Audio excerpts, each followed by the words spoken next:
Israel ने रविवार देर रात गाजा में कई जगहों पर हमले किए। इन हमलों में एक स्कूल को भी निशाना बनाया गया जिसमें 30 लोगों की मौत हो गई है।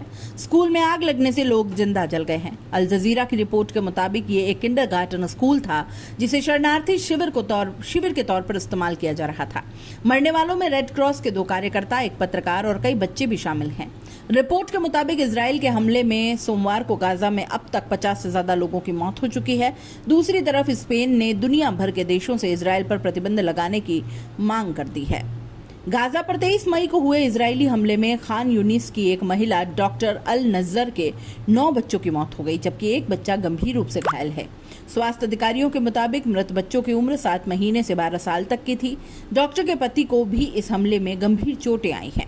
इजरायली सेना के मुताबिक गाजा में बड़े पैमाने पर अभियान शुरू किया। इसके तहत 14 से 20 मई तक 670 से ज्यादा हमास ठिकानों पर हमला किया। इसमें गाजा के लगभग 512 लोग मारे गए थे। इजराइल ने गाजा पट्टी के 77% हिस्से पर कंट्रोल हासिल किया था। अल जजीरा की रिपोर्ट के मुताबिक यह दावा गाजा के सरकारी मीडिया ऑफिस ने रविवार को किया। उन्होंने इजराइल पर नरसंहार के आरोप लगाते हुए संयुक्त राष्ट्र और अंतर्राष्ट्रीय समुदाय से तुरंत हस्तक्षेप की मांग की है।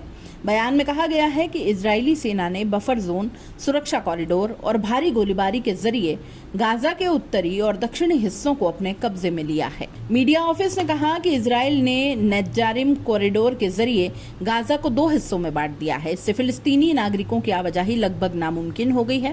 कार्यालय का कहना है कि इजराइल ने राफा और गाजा सिटी जैसे घनी आबादी वाले इलाकों को नो गो जोन घोषित कर दिया है, जिससे लाखों लोग विस्थापित हो गए हैं। नजारिम कॉरिडोर गाजा को 2 भागों में बांटता है। इस साल की शुरुआत में इजराइल हमास के बीच जब सीज फायर को लेकर डील हुई, तब इजराइल ने नजारिम कॉरिडोर छोड़ दिया था, लेकिन कुछ ही समय बाद इजराइल ने जंग फिर से शुरू कर दी और फिर से इस कॉरिडोर को अपने कब्जे में ले लिया। गाजा के मीडिया कार्यालय ने इजराइल पर आरोप लगाया कि वो गाजा पट्टी से फिलिस्तीनी आबादी से खाली करने की साजिश रच रहा है। ऑफिस ने कहा कि इजरायली सेना जबरन बेदखली, बमबारी और सहायता रोककर गाजा को तबाह कर रही है। यह नरसंहार और नस्लीय सफाई है। कार्यालय ने दावा किया कि गाजा का 70% से ज्यादा नागरिक बुनियादी ढांचा नष्ट हो चुका है और 19 लाख लोग अपने घरों से बेघर हो गए हैं। इजरायली अधिकारियों ने इन आरोपों को खारिज कर दिया। गाजा में अपनी कार्रवाई को हमास के खिलाफ टारगेट ऑपरेशन करार दिया। उन्होंने कहा कि हमास जानबूझकर आम लोगों के इलाके में सैन्य ढांचे स्थापित करता है, जिससे नागरिक हताहतों की संख्या बढ़ती जाती है। इजरायली अधिकारियों ने कहा कि उनके हमले आतंकी संगठन हमास को खत्म करने के लिए हैं। इजरायली प्रधानमंत्री बेंजामिन नेतन्याहू ने हाल ही में घोषणा की थी कि गाजा में सैन्य अभियान तब तक जारी रहेगा जब तक हमास पूरी तरह नष्ट नहीं हो जाता।